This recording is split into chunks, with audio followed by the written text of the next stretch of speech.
अभी हिंदुस्तान में 75वां आज़ादी दिवस था, तो उसके लिए हर स्कूल में सूर्य नमस्कार का आयोजन करना था।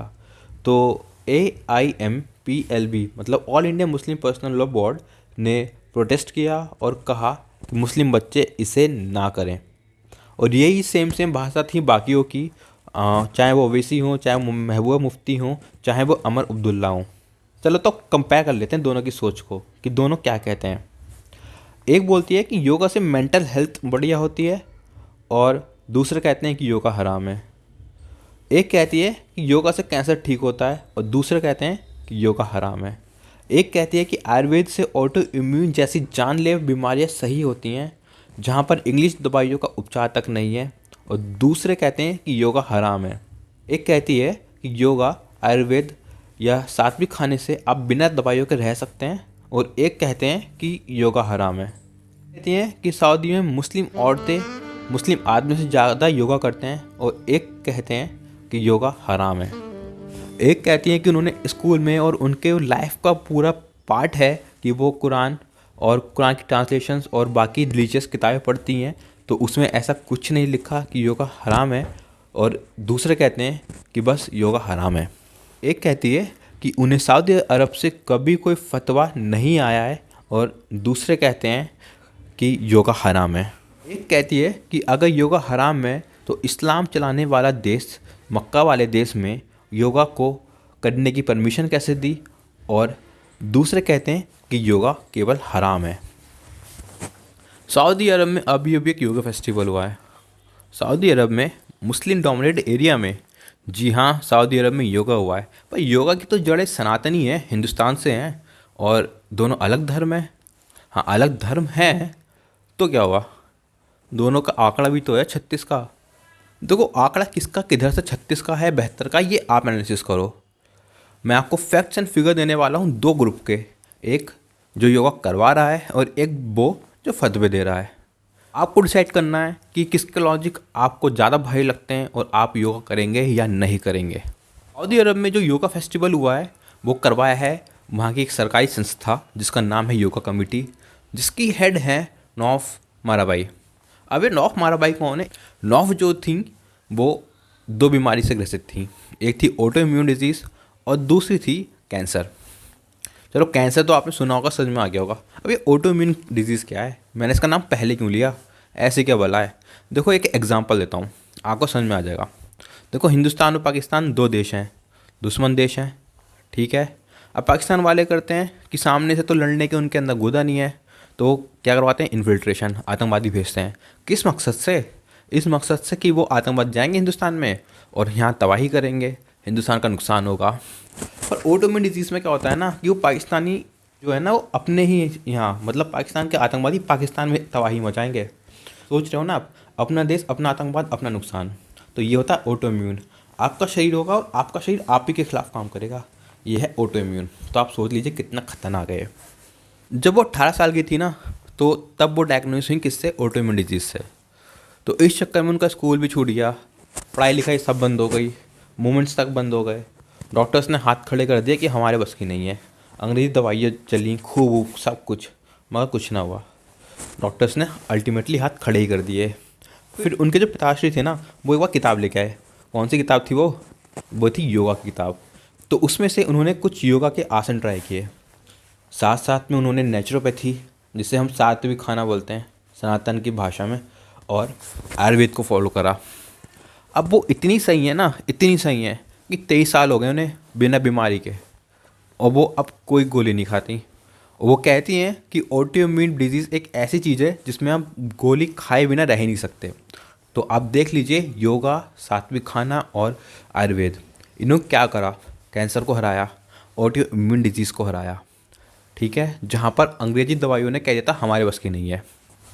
तो इस तरह से स्टार्ट हुई उनकी योगा की कहानी। अब वो इतनी आगे आ चुकी हैं कि मैं उनका 1-2 साल पहले का इंटरव्यू सुन रहा था, तो उसमें वो कहती हैं कि उन्होंने तब तक 10,000 से ज़्यादा लोगों को ट्रेन कर चुकी हैं, और 700 से ज़्यादा उनके पास योगा टीचर्स हैं। और साथ ही वो कहती हैं अब तो अरब के हर एक शहर में योगा टीचर आपको मिल जाएंगे, यहाँ तक कि मक्का में भी। जब उन्होंने योगा करना या करवाना शुरू किया, तो वो कहती हैं कि सरप्राइजिंगली वहाँ से लोगों को विरोध नहीं मिला। क्योंकि उनको पता ही नहीं था कि योगा जो है वो सनातनी है। वो सोचते थे कि ये बौद्ध धर्म से आया है। वो कहती हैं कि योगा सीखने के लिए जब लोग आते थे तो सबसे पहले उनको वो ये बताया करती थी कि ये बौद्ध धर्म से नहीं है, यह एक सनातन धर्म से। उनके मतलब कॉन्सेप्ट्स क्लियर करती थी कि ये है क्या, और समझाती थी, तो जिसकी वजह से उनको ज़्यादा विरोध नहीं देखने मिले। पद्मश्री अवार्ड का तो आपने सुना ही होगा, हिंदुस्तान देता है उन लोगों को जो अपने अपने फील्ड में अच्छे अच्छे काम करते हैं, तो इनको भी मिला है। तो इनकी कहानी कुछ स्टार्ट कैसे हुई थी इसके पीछे वो बताती हैं कि इंडियन कॉन्सुलेट ने पब्लिक में योगा प्रैक्टिस करने के लिए सऊदी अरब के एक्सटर्नल अफेयर्स में परमिशन के लिए एप्लीकेशन डाली थी। तो उन्होंने परमिशन दी थी पर लिमिटेड लोगों के साथ में। तो जब योगा प्रैक्टिस करना शुरू हुआ ना ये वहाँ पे वो 3 दिन के लिए, तो बताती हैं कि जितनी हमें परमिशन मिली थी उससे कहीं ज़्यादा लोग आ गए थे। तो ये है पॉपुलैरिटी योगा की अरब में। पॉपुलैरिटी की बात आई है तो मैं आपको बता दूं कि अरब के जो डॉक्टर्स हैं वो खुद अब लोगों को योगा करने के लिए प्रेफर करते हैं, उनको गाइड करते हैं कि आप योगा कीजिए। अब बात करते हैं फतवाओं की। तो उनसे ये पूछा कि मुस्लिम्स कहते हैं कि ये हराम है, इसको नहीं करना चाहिए, और उसके लिए उनको फतवे भी मिले थे क्या। उसके लिए वो कहती थी कि उन्हें सऊदी अरब से कभी भी कोई भी फतवा आया ही नहीं, बल्कि सऊदी अरब के लोगों को तो ये बात बाहर एशियन कंट्रीज से पता चली कि ऐसी चीज़ों के लिए फतवे भी आते हैं। क्या इस्लाम के गढ़ को नहीं पता जहाँ से इस्लाम पूरा चलता है कि ऐसी चीज़ों के लिए फतवे आते हैं? जी हाँ, उन्होंने अपने इंटरव्यूज़ में खुद कहा है कि सऊदी अरब के लोगों को एशियन कंट्रीज़ से पता चला कि योगा के लिए फतवे भी आते हैं। और वो बताती हैं कि सऊदी अरब में फतवा देने के लिए केवल एक ही कमेटी है जो सरकार के अंडर में आती है, और एक और है जहाँ से उन्हें फतवा मिला था मगर उसको सऊदी अरब की सरकार ने बैन कर रखा है, तो मतलब उसका कोई फ़र्क ही नहीं पड़ता। कहती हैं कि उनकी जो ऑर्गेनाइजेशन है उसमें एक जज हैं जो शरिया के एक्सपर्ट हैं, और सऊदी शरिया वर्ल्ड की हेल्थ कमेटी में वो प्रेसिडेंट की पोस्ट पर हैं। नौफ आगे बताती हैं कि जब उन्होंने उन जज साहब से बोला कि एक पूरी लिस्ट चाहिए कि कहाँ कहाँ से कितने कितने फतवे आए हैं, कहती हैं कि उनको एक भी फतवा नहीं मिला जो आया हो कि योगा नहीं करना है। आप खुद एनालाइज कर लीजिए कि सऊदी अरब में एक भी फतवा नहीं आया कि योगा नहीं करना है। और वहीं हिंदुस्तान में देखो, कुछ भी करो, छोटा सा भी योगा, तो all India Muslim personal law board हो, या हमारे ये ओवैसी साहब हों, या हमारे ये कश्मीर वाले हों, कुछ भी हो, अपने तर्क और वितर्क करना चालू हो जाएंगे। तो अगर मुस्लिम डोमिनेटेड एरिया जहाँ से इस्लाम चलता है, अगर वहाँ फतवे नहीं आ रहे, और एक वो देश जहाँ पे इस्लाम बाद में आया है वहाँ में फतवे आ रहे हैं जहाँ से इस्लाम नहीं चलता, उनके पीछे क्या इंटेंशंस हैं वो आप डिकोड कीजिए। हाँ, साफ साफ उन्होंने ये बोला है कि अगर योगा को हेल्थ बेनिफिट्स के लिए किया जाए तो कोई हराम नहीं है। साथ में वो ये भी कहती हैं कि बहुत सारी चीज़ें ऐसी होती हैं जिनको मॉडिफाई या अपने हिसाब से पर्सनलाइज किया जा सकता है, और साथ ही ऐसी बहुत सारी चीज़ें होती हैं जिनको आप पर्सनलाइज नहीं कर सकते। जैसे कि बहुत सारे योगा में श्लोक्स होते हैं, मंत्र होते हैं, उनको आप पर्सनलाइज नहीं कर सकते। पर वो कहती हैं कि वो अपने सारे सीखने वाले जो आते थे उनको पहले बता दिया करती थी कि ये हिंदू मंत्र हैं, ये ऐसे से बोले जाने हैं, अगर आपकी इच्छा हो तो कीजिए और अच्छा ना हो तो मत कीजिए। जैसे कि सूर्य नमस्कार का उन्होंने उदाहरण लिया कि सूर्य नमस्कार करते हैं तो सूर्य के मंत्र होते हैं वो बोले जाते हैं, तो आप उनको मॉडिफाई कर सकते हैं या नहीं कर सकते, ये आपके ऊपर है। तो ये वो बताती हैं कि उनके पास इतने सारे टीचर हैं, इतने सारे स्टूडेंट्स हैं जो योगा सीखते हैं, तो ऐसा तो है नहीं कि हर कोई उन मंत्रों को नहीं बोलता। मतलब ये है कि आपकी मर्जी है मंत्र बोलो या ना बोलो। और वो ये बात साफ साफ बोलती हैं कि अगर 10% लोग भी योगा मंत्र कर रहे हैं तो बचा ही क्या, ये तो उनकी इच्छा है। इस बात को सपोर्ट करने के लिए वो ये कहती हैं कि जैसे हिंदुओं में मंत्र होते हैं वैसे हमारे यहाँ भी होते हैं, हम भी खाने से पहले कुछ बोलते हैं, उनके यहाँ भी खाने से बोलते हैं। तो अगर आप अपने मंत्रों का इज्जत करते हो तो आपको दूसरे के मंत्रों की भी इज्जत करनी पड़ेगी, खास करके तब जब वो आपको health benefits, mental health benefits दे रहा हो। आगे अपनी बात को वो रखते हुए कहती हैं कि जब उन्होंने हिंदुस्तान में हिंदू टीचरों से योगा सीखा था तो उन्होंने कभी भी उन्हें फोर्स नहीं किया कि वो मंत्रों का उच्चारण करें। उन्होंने बताया था उन्हें कि ये मंत्र होते हैं, आपकी इच्छा है आप बोलें या आपकी इच्छा है तो ना बोलें। इसी बात को आगे सपोर्ट करने के लिए वो कहती हैं कि उनके दादा वो खुद एक इमाम थे।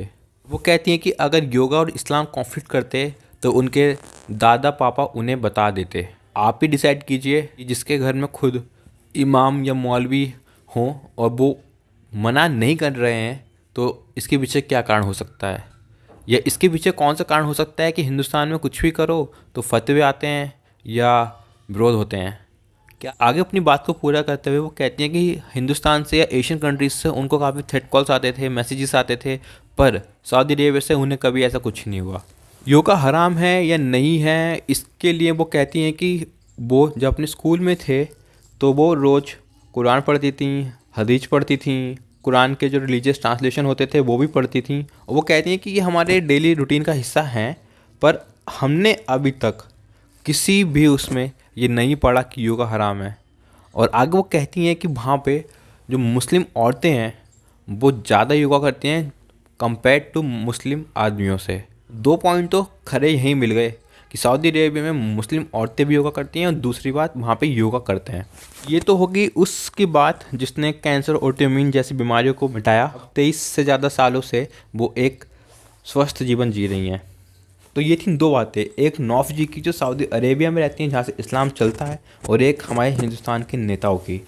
मैंने इस वीडियो में दोनों पक्षों की बात रख दी है कि एक क्या कहता है, दूसरा क्या कहता है। अब आपके ऊपर है कि आप अपना एनालिसिस करें कि आपको किसकी बात सुननी है, हेल्थ बेनिफिट्स लेने हैं या उनकी बात सुननी है जिनके पास कोई लॉजिक नहीं है, कोई तर्क नहीं है, केवल एक संकीर्ण बुद्धि है। तो आप डिसाइड करें आपको किधर जाना है। ये था इस वीडियो के लिए। अब मिलेंगे अगली वीडियो में, तब तक जय हिंद।